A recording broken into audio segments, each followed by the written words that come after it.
This is Fresh Air. I'm Terry Gross.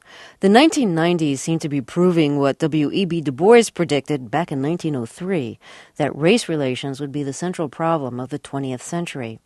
We see racial controversies in politics, the justice system, education, and even the arts. Last week, before a full house at New York's Town Hall, the esteemed theater critic Robert Brustein, who is white, and Pulitzer Prize-winning playwright August Wilson, who's African-American, debated racial politics in American theater. If you follow the arts, you've probably read about it. Now you can hear it for yourself. The event, entitled On Cultural Power, was sponsored by American Theater Magazine, which is published by the Theater Communications Group, an organization that represents nonprofit theaters. The debate was moderated by playwright and performer Anna Deavere Smith. Brustein and Wilson's public disagreement began after Wilson's address at a Theater Communications Group conference last June. Wilson pointed to the lack of African-American theater companies and claimed that only African-Americans are equipped to write or direct theater about African-Americans. Furthermore, he said that African-Americans betray their cultural identity when they perform in so-called colorblind roles. Brustein responded in print by condemning what he described as Wilson's poisonous racial consciousness. We'll hear excerpts of last week's opening remarks from Brustein and Wilson, followed by their responses to questions from the audience. First, Robert Brustein, theater critic for the New Republic and artistic director of the American Repertory Theater in Cambridge, Massachusetts.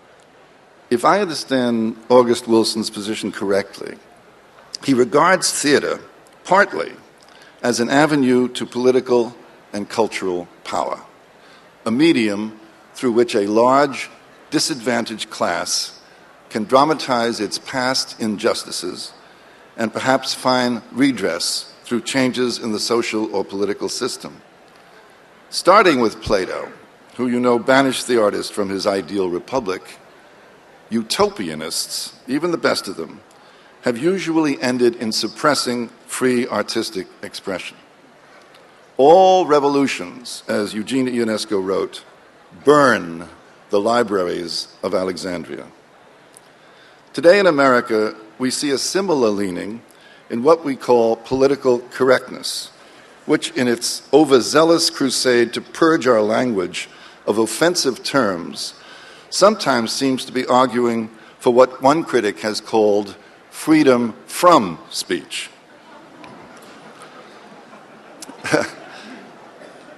Out of a conviction that freedom of speech is essential to creative invention and critical thought, a number of modern artists, both black and white, whatever their beliefs as citizens of the state, and I must continue to emphasize that I'm talking about them as artists, not as citizens, not as political beings, have rejected the concept of art as an ideological instrument. Ideological art is dedicated either to reinforcing the existing power structure, as in totalitarian regimes, or reforming and changing it, as in most activist revolutionary expression. The alternative to ideological art was eloquently summed up by the Czech novelist Milan Kundera when he said that his artistic function was to speak truth to power. Isn't that why we revere the greatest dramatists, from Aristophanes to Athol Fugard? And isn't that one of the major reasons we cherish Shakespeare, despite his occasional need to flatter the reigning English monarchs? Because they had the courage to speak truth to power.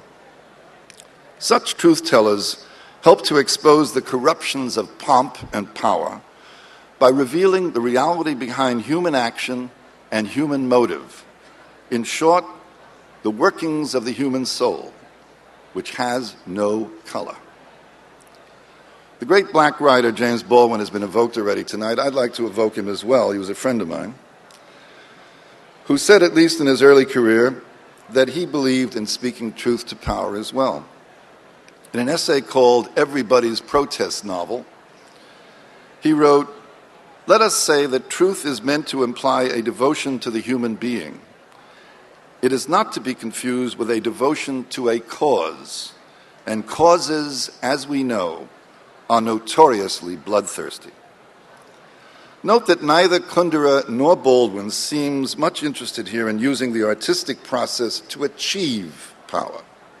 Indeed, behind their words is the implication that the true artist must shun power, because power systems are not only not instruments of truth, they may very well be the enemies of truth. Those who believe in art as a political weapon, as a method of empowering the disadvantaged, no doubt serve a vital social function, but sometimes at a cost. A passionate political purpose occasionally obliges these artists, in my opinion, to sacrifice individual truth for the collective good. Of course, it is possible to justify such means if the right ends are achieved. But look at the downside. While the arts at best are inclusive, ideological art is exclusive. The spectator is pressured to reach conclusions, coerced into choosing sides. Political art is usually a persuasive form of melodrama, the opposition of right and wrong, or shall we say black and white, when the truth is usually gray.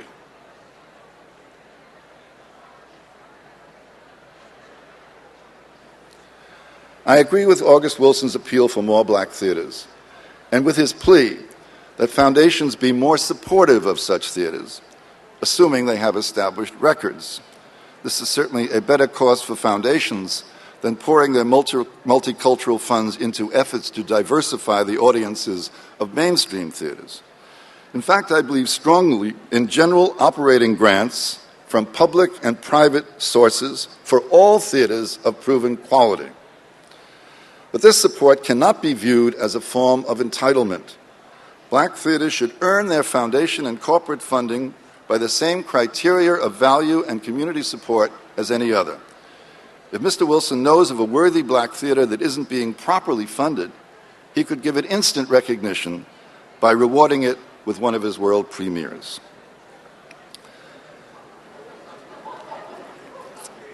Although I endorse the value of theaters that confine themselves to plays by black writers, I admit some difficulty in approving Mr. Wilson's appeal for the self-segregation of black artists in racial enclaves. If these artists excluded themselves from what Mr. Wilson calls the cultural imperialists and their so-called classical values of European theater, we would have been denied the Othello and Judge Brack of James Earl Jones, the Shakespearean Shrew of Jane White, the Phaedra of Gloria Foster, the Shakespearean monarchs enacted by Denzel Washington and Andre Braugher, the brilliant performances of Morgan Freeman, Lawrence Fishburne, and Samuel L. Jackson, indeed all the manifold achievements of non-traditional casting and true interculturalism.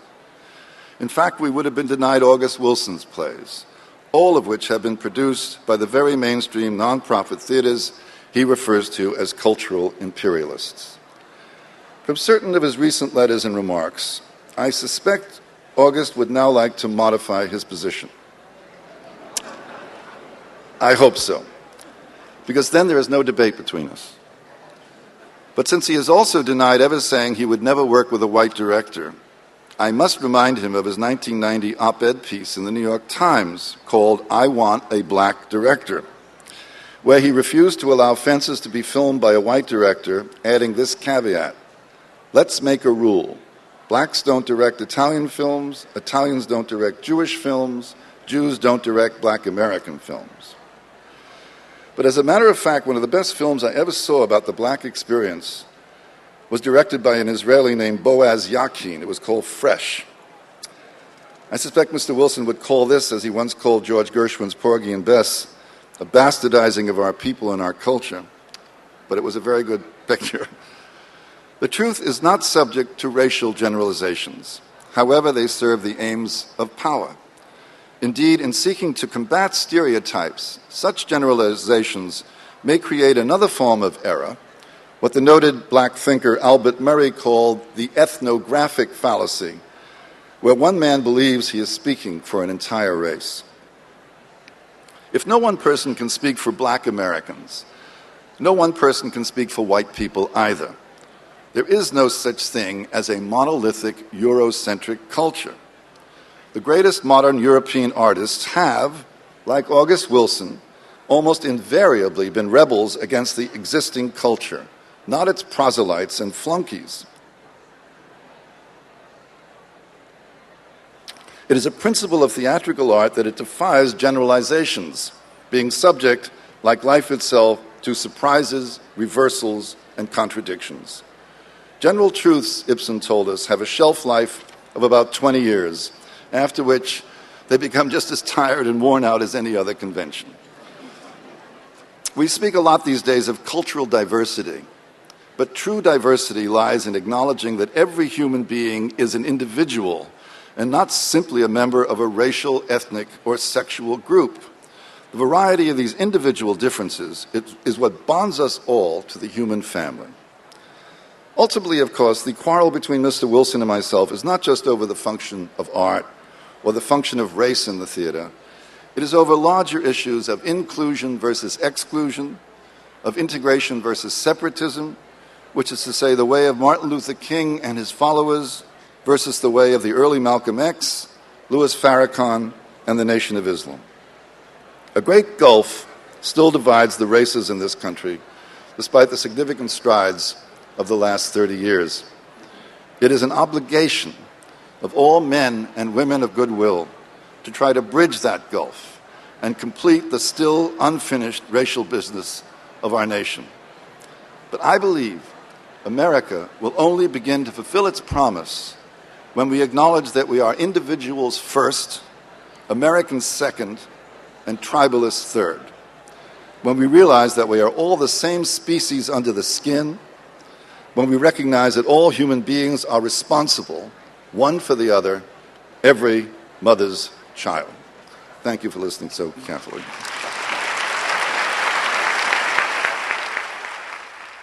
Robert Brustein is theater critic for the New Republic and artistic director of the American Repertory Theater. We'll hear from playwright August Wilson after a break. This is Fresh Air. We're listening to excerpts of a debate on race, cultural power, and theater. Now we'll hear the opening comments of Pulitzer Prize-winning playwright August Wilson, who's African-American. His plays include Ma Rainey's Black Bottom, The Piano Lesson, Fences, Two Trains Running, and Seven Guitars. When I was invited to give the keynote address at the TCG conference in June of 1996, I at first declined because I was busy writing my new play, and as always, the requirements of art can be demanding. And as I thought about it and what I might possibly have said, I thought about the lack of black theaters with significant resources to produce a play with high production values. And as my thoughts became more focused, I realized that 65 out of the 66 Lord theaters were white. And I regretted that I had declined the invitation because I thought it was something that my colleagues in the theater needed to address. I was, of course, then pleased when I was urged to reconsider the invitation. And I am glad that I did. That 65 out of 66 Lord theaters were white meant that black theater artists were being excluded from the opportunities to develop their various talents in the same level of venues as their white counterparts. And for all the presence of myself, George Wolfe, Anna Deavere Smith, Susan Lloyd Parks, to name some of the more visible, most blacks were locked out of the house. 65 out of 66 theaters said that something was dreadfully wrong. And once accepting the challenge of speaking to the lack of black theaters, then I had to go the whole way and speak to the historical conditions that occasioned our art to be placed in the hands of someone else as custodians, and to affirm the cultural battle that has been taking place since the early 17th century, when we were brought to this country in chains and were perceived as being without language, art, culture, and other trappings of civilization. We all know the errors of such thought now, due partly to our fierce resistance of such conditions of servitude and our equally fierce affirmation of the value and worth of our being. We have enjoyed the privilege and the company of many whites in American society who have stood by us in making those affirmations in the spirit of friendship and brotherhood. Without them, the journey that we have made from the hull of a ship to a self-sufficient and culturally robust people could not have been possible. That is not to say that we, blacks and whites, do not continue to have a difficult relationship. In American society, it seems that we would sometimes rather create an illusion than to face the harsh and uncompromising truths about ourselves.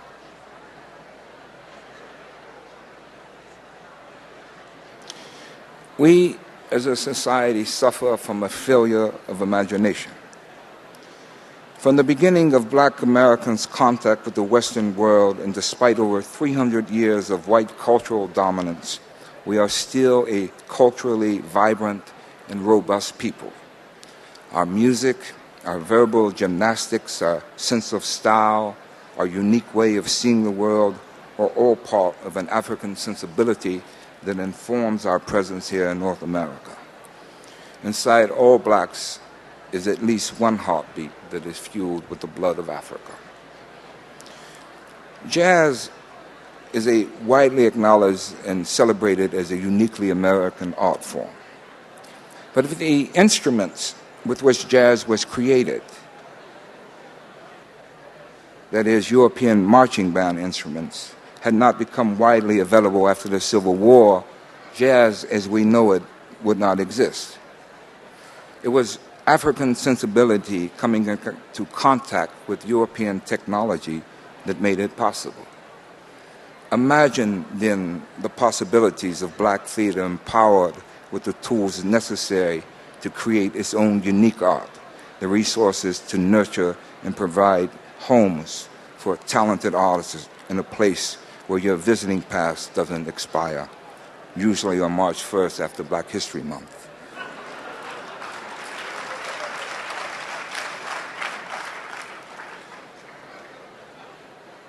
It is important to note that we are not advocates of separatism, as Mr. Brustein claims, but rather we are seeking to be included.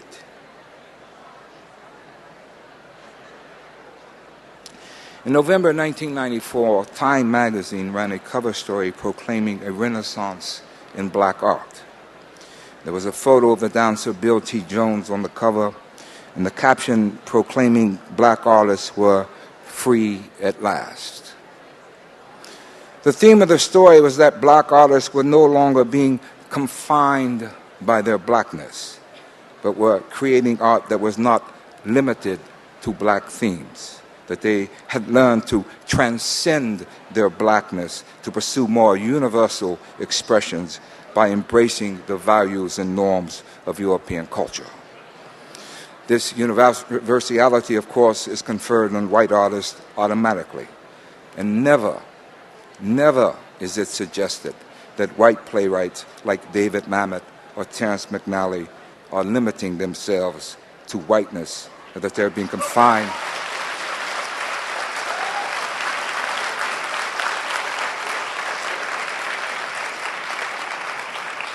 Or that they are being confined in their art by pursuing white themes. The idea that we are trying to escape from the ghetto of black culture is insulting. It is insulting to us, our parents, and their forebears who have fought to defend and preserve their manners and ways of life.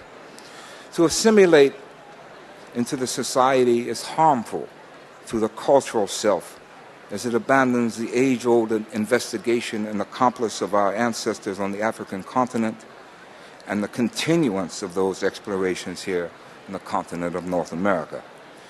That our cultural contributions to what is known as American culture are many and inextricably woven into the fabric of contemporary life does not mitigate the loss, as the hegemonic concerns of the culture are not our own, and we do not participate in the privilege or the power that they produce.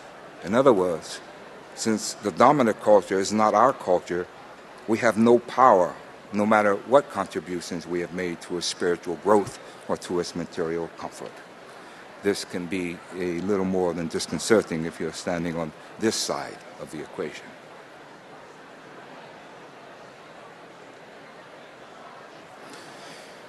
If we choose not to assimilate, it does not mean we oppose the values of the dominant culture, but rather we wish to champion our own causes and our own celebrations, our own values, and our own cherish. So that the two cultures exist concurrent with one another, two entities contributing to the perils and pillars of the society in this struggle to triumph over the vagaries of life and human conduct. I look forward to further hearing Mr. Brustein's views and espousing further my own. You have demonstrated a willingness to explore the nature of your own lives by coming here tonight, and I salute you, and I ask that we find a common cause that can enlist us all.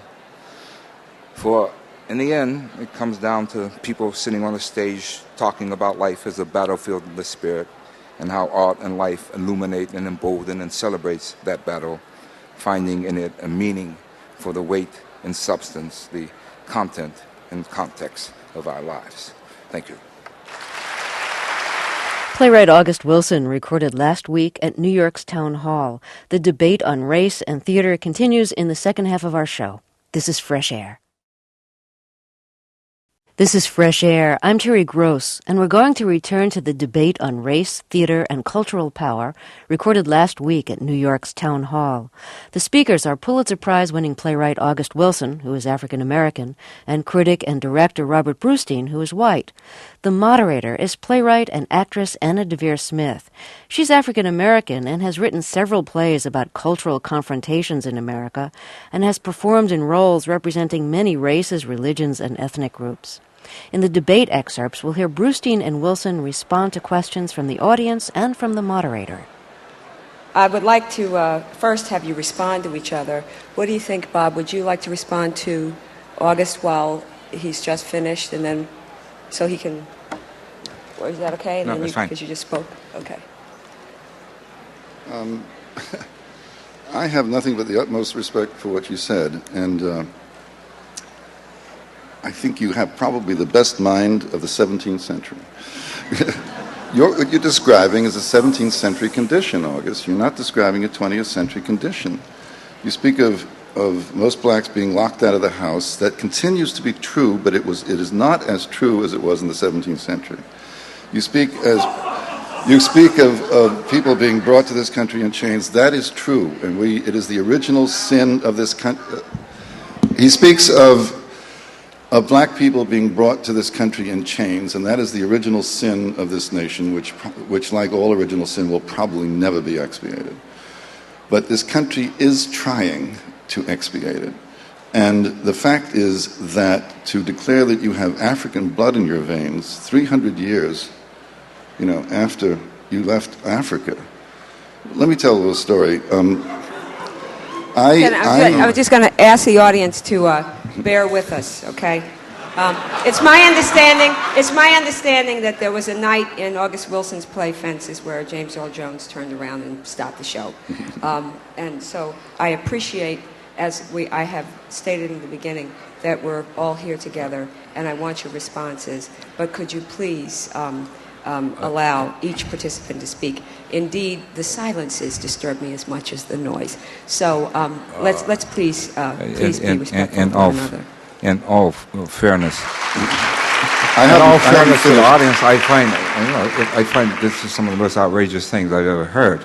What, just can now? I finish? Yes, can I explain it, though? Jump in, please. I can understand. I'm saying that in the same way that Lorraine Hansberry said that in Raisin in the Sun. But you are aware that in the 17th century we were slaves. Blacks in America were slaves. You're aware of that? Of course I'm aware of it. Okay.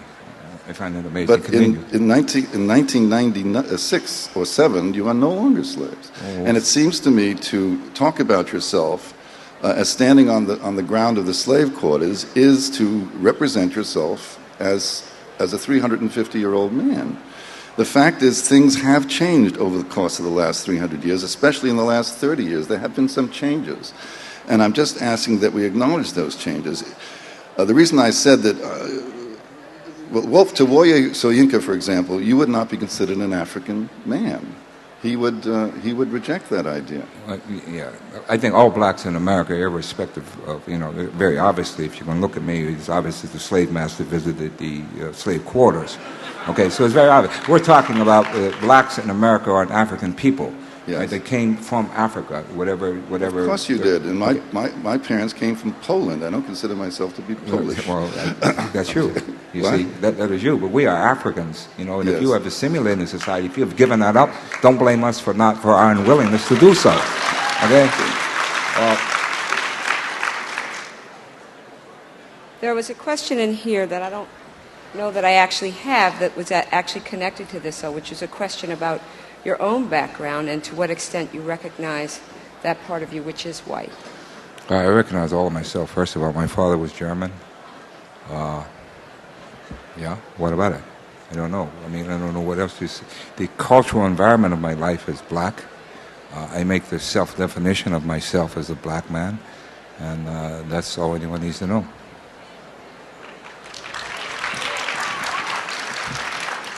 I've been asked, let me just, go ahead, please. Simply, I also would ask, what about people of mixed blood, people who consider themselves multiracial? They do not feel themselves, I would guess, represented by what you said tonight. And once again, I have to emphasize that no one person can speak for an entire race. And when you speak of we, it worries me.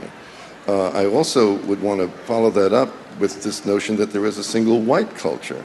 That David Mamet, for example, writes plays about the white culture. Is sexual harassment a white theme, as in Oleana? Is loyalty among friends a white theme, as in American Buffalo? In Shakespeare, for example, is an inability to act, is that a white theme? Or is jealousy a white theme in Othello? I think these are universal themes that could be understood by all of us, regardless of our color. Sure, and likewise, when you find them, when you find them exhibited in black plays, love, honor, duty, betrayal, jealousy, and all these things, you say these are the universals. But somehow, whites, the implication is that the universal only exists within whites.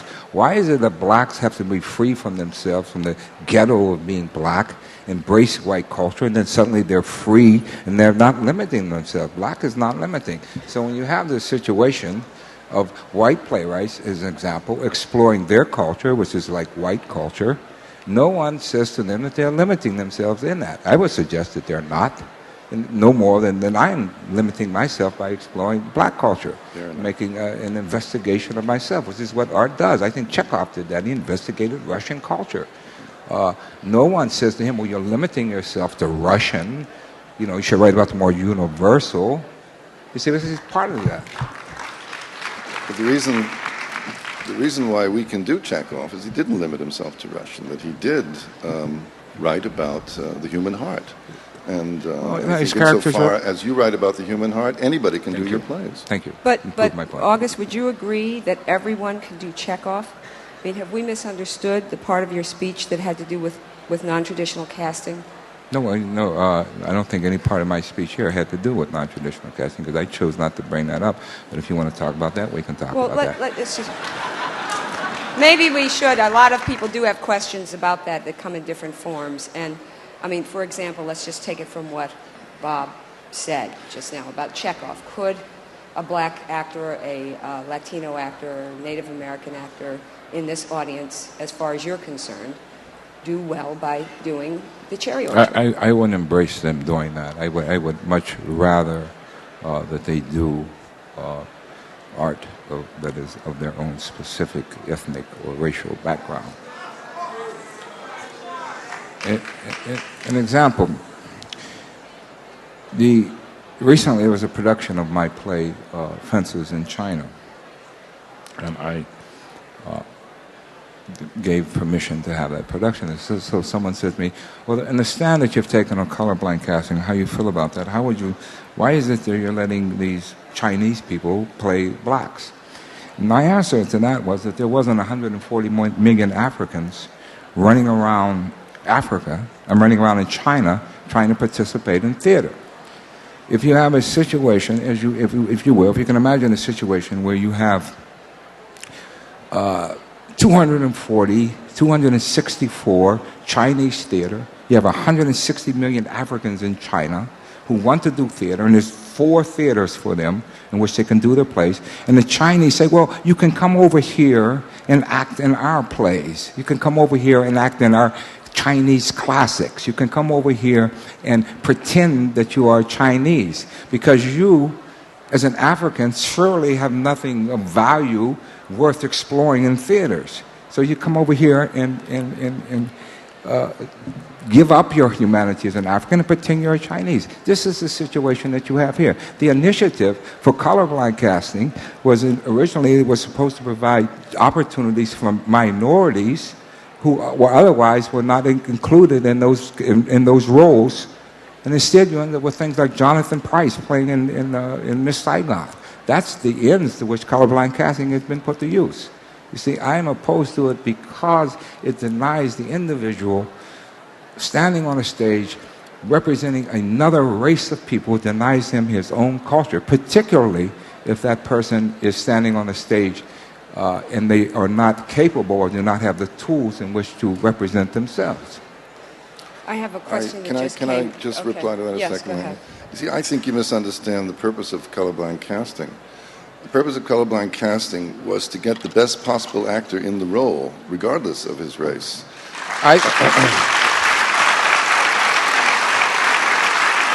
don't think that's an actors' equity initiative. I don't think that's the position that Actors Equity took when they broached this subject. It was to provide roles for minorities in non-traditional roles in which they might otherwise have been cast. That is the spirit in which it was launched. Now it becomes about something else. I have 2 that I'm going to put one right on top of the other, and I'll let both of you deal with them. One is, no, it's because it's great. These are the kind of questions that mix this all up, okay? I am an actor of mixed cultural heritage. My mother is Jewish of Austrian-Polish descent. My father is black, mixed with a bit of Scots, Irish, and Native American Indian. Both of them were highly involved in CORE in the 1960s, and my father is currently president of a chapter of the NAACP. I was raised in a predominantly Chicano neighborhood in Los Angeles.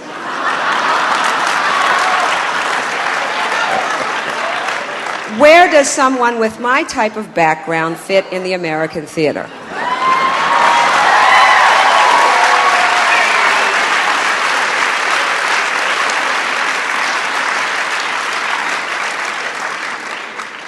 I have just sat here and said in no uncertain terms that I make my own definitions. Yes. However that person wants to define themselves, fine. If they define themselves as black, then I think personally that it is wrong for them to participate in the theater acting as someone other than as a black person on the Okay, stage. then that makes a bigger question, which is somewhere in my pile. Please forgive me, the author, because We'll get back to the debate after a break. This is Fresh Air. Back to the debate on race, cultural power, and theater between playwright August Wilson and critic and director Robert Brustein with moderator Anna Deavere Smith, recorded last week at New York's Town Hall. August, you disagree with black actors playing white roles. How do you feel about gay lesbian actors? Should they be relegated to playing only queer roles?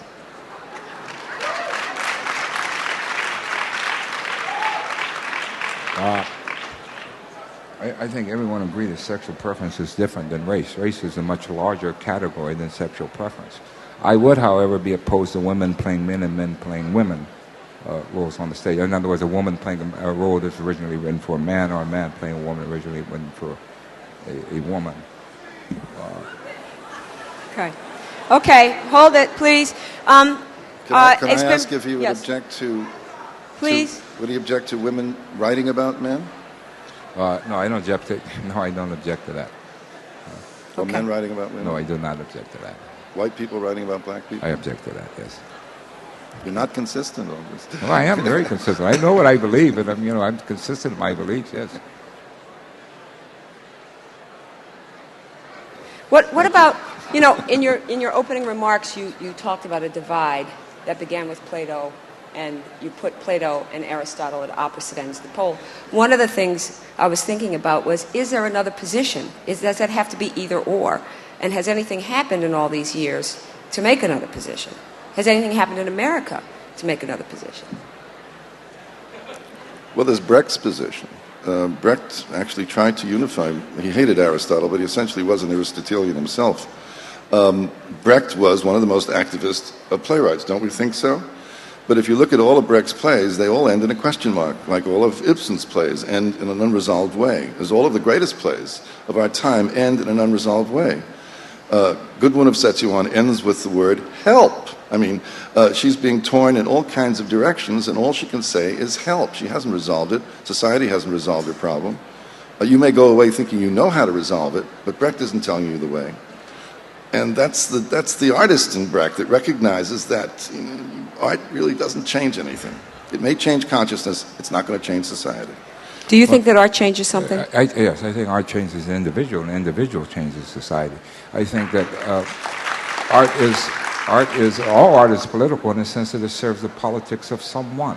But here in America, very often the politics in art is disguised. For instance, there's this rash of movies, and the Rage to Kill being one, Mississippi, The Ghost of Mississippi being another, in which these acts are made to seem as acts of individual racism, which relieves the society of its complicity in those events.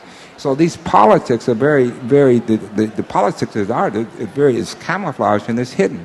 In the same way, another example being in the movie Crossroads, where you have a little white kid who is going to battle for the black man's soul in lieu of the black man. So, which says, the politics of that says that your life and your everything, your soul, is best left in the hands of someone who is white, no matter if he's a kid or not. And this old man, all his years of living, did not temper his soul to the point that he can go and battle the devil for his own soul. And further, as he battles the devil who's playing rock music, which is a watered-down version of the blues, he cannot defeat him with the blues and has to resort to classical music in order to defeat him. All this is politics. Okay. I think that statement was politics, and I think that the drama, theatrical art, has to have two truths. It can't only have one truth. You've been giving us one truth over and over again. It's true, but you've got to oppose it with another truth, or else we don't have drama. We've got a monologue. And as I say, those two truths are quite often not resolvable. Just like our debate tonight. I mean, we don't seem to be getting anywhere with each other, which means that, although we love each other, I hope. But we're not reconciling our differences, and I think that's drama too. Now, what I consider one of the difficult things about our time is the way we have begun to politicize our culture.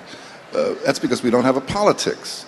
We don't have an ideology. We don't have an idea about how to change the society properly. So we go to culture and say, maybe culture can do it for us. It can't. All you're going to do is debase and corrupt the culture.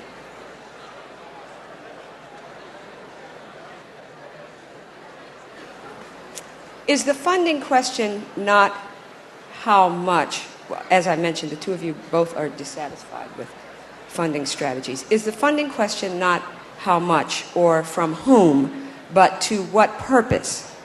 Is it problematic, in other words, for funding institutions to provide seed money to mainstream institutions to develop cultural diversity rather than directly to specifically culturally diverse organizations? Without question. Can you say more? Well, I thought I did. And this is partly, at least also, my problem with colorblind casting, in that you're taking black talent and you're utilizing black talent and you're empowering black talent, if you will, at the expense of black people, at the expense of black theater. So that, and we have a situation where, for instance, in some critics are writing and saying, Well, since there are so many theaters which are doing black plays, is it necessary to have black theaters? You see, because we are now involved in the production of black art, so you guys don't need that. You see, and what that does is it puts the custodianship of the art into someone else. And then what are blacks going to do 5 years from now when they're no longer doing black plays and when they're doing Asian plays or whatever? You see, the whites still maintain control over those institutions, irrespective if you work on them or not. So the initiative of the Lila Wallace Reader Digest initiative, for instance, did a tremendous disservice to blacks. And because it said that we were children, we needed someone to be responsible for us, so we're going to give this money to the white institutions for multicultural purposes as opposed to giving it to you to develop your own art. I think it did a disservice to the way art is viewed. Black art is viewed, and black theater is viewed, and black people are viewed. Okay. I agree with that. It's one of the. I'm glad to be able to find a point of agreement with August tonight. I do agree with that. I think that this was an unfortunate foundation choice that's been going on now for 10, 15 years, and to kind of give money to essentially mainstream. I won't call them white institutions, mixed institutions just to do black plays or culturally diverse plays. I think you're quite right. That money should go to black theaters to do black plays, and the mainstream theaters should do those plays because they want to, not because they have grants for it. We'll get back to the debate after a break. This is Fresh Air. Back to the debate on race, cultural power, and theater between playwright August Wilson and critic and director Robert Brustein with moderator Anna Deavere Smith, recorded last week at New York's Town Hall. This is for Mr. Brustein. Do you really believe that standards are universal? Hasn't racism imposed itself on mainstream culture's understanding of what is beautiful, what is important, what is profound, what is meaningful? No. No? No. No. I mean, if you believe that you are, as an ethnic or a racial group entirely separate from the rest of the country, then you probably can make that judgment. But the fact is that I think we're all Americans together. We share a common culture. We share many cultures as well. We share some commonalities of culture, but let me inform you, we are separate. Okay, and you in one of your critiques of my speech, you say, what's next? Separate toilets, separate washrooms.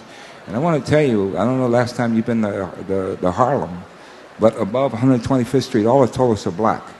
And if you go on Park Avenue, all the toilets are white. And if you go down to Chinatown, they're Chinese. You see, so that's part of this 13th floor illusion we have that we're all one people. Well, it's true, we share some commonalities in culture, but there's tremendous separation in this society in which you and I both live in. And I think that our failure to recognize that, it leads to the cause of which we will not be able to come up with a remedy for that. Well, August, it's because I'm somewhat older than you that I really grew up in a time when it was our driven desire, all of us, to break down the separation between the races. And that was our commitment. And to feel that, we have to go back to separate but equal when so much time, effort, and passion was poured into trying to get rid of that so-called concept, which was never separate or equal. It was separate, but it was never equal, really appalls me. And I think you should rethink that. We're not trying to go back here again. We're trying to be included in American society. Yes. You see, but since whites have all the power in the society, they have all the washroom keys, and they're simply not allowing us to participate in the society as Africans, as who we are. Well, I share a washroom with any number of people. I don't have any problem. We're going to have to conclude, and I have this one last question for both of you.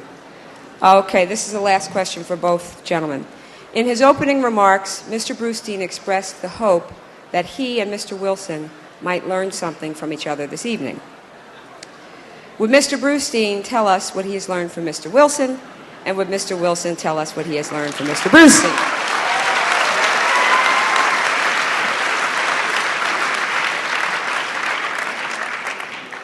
I learned that behind Mr. Wilson's anger, he is a teddy bear. Is that right? I'm sorry. I could consider That doesn't myself have any ethnic connotations, does it? I consider myself a personable person, yes. But I assure you I'm a lion. Right.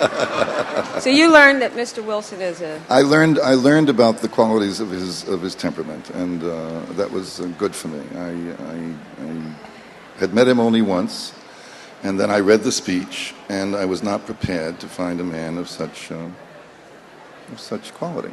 And I mean, I'm talking about the temperament now. I'm not talking about his artistic quality. And I like him. So. How about you, August? Oddly enough, I think Mr. Brustein in his writing comes across somewhat different than he Yeah, I does in think his so person. too. That's true. And I have somewhat the same feelings regarding Mr. Brustein. I had anticipated and expected someone else other than the person who showed up here, because I knew him very briefly. Unfortunately, I was not able to learn much else about the positions which he espouses, other than he has already articulated in his books and in his response to my speech. And I would have liked to, but I didn't learn much else other than what was already there. So yeah, I think it's fair to say that we haven't moved any further from where we... Well, just because you haven't moved from your positions doesn't mean that you haven't learned something more about what is there. Do you think? I'm confirmed in my notion that drama is the opposition of two ideas, and I think we probably provided drama tonight, if not enlightenment. You want to say anything else? Yeah, I think that I'd just like to say that hope is not always endearing. That sometimes it is bitter with the overripe promise, and we need more theaters to develop our artists. Thank you all so much for being among us.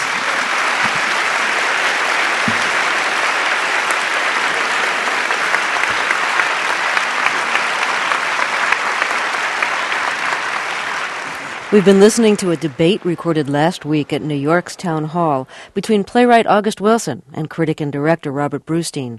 The moderator was Anna Deavere Smith. We thank them for letting us broadcast their debate. Cast their debate. Cast their debate. Cast their debate. Cast their debate. Cast their debate. Cast their debate. Cast their debate. Cast their debate. Cast their debate.